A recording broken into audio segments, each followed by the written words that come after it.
તો અત્યારના સૌથી અગત્યના અને સૌથી મોટા સમાચાર અમદાવાદમાં આવનારા 3 દિવસ સુધી રેડ એલર્ટ જાહેર કરવામાં આવ્યું છે। શહેરીજનોની મુશ્કેલીમાં વધારો થઈ શકે છે।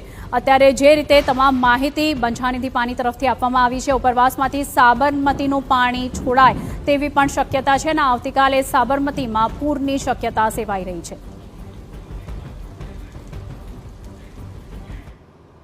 તો આ અગત્યના સમાચાર મુદ્દે અમારી સાથે જોડાઈ રહ્યા છે અમારા સંવાદદાતા હરીન માત્રાવાડિયા વધુ વિગતો લઈને આવ્યા છે। હરીન, અત્યારે પરિસ્થિતિ ખૂબ જ વિકટ બની રહી છે અમદાવાદ શહેરની। થોડી વખત પહેલા જ બંછાણીથી પાણી સાથે આપણી વાતચીત થઈ છે, એમને પણ જણાવ્યું છે કે આવનારા 3 દિવસ અમદાવાદ માટે ખૂબ જ કપરા છે।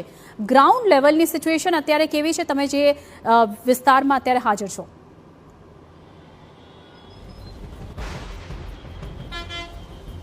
વરસાદ આવતા જાણે કે અમદાવાદ થંભી ગયું હોય તેવા દ્રશ્યો સર્જાયા છે। હું અત્યારે જે નહેરુ બ્રિજ તરફ જવાનો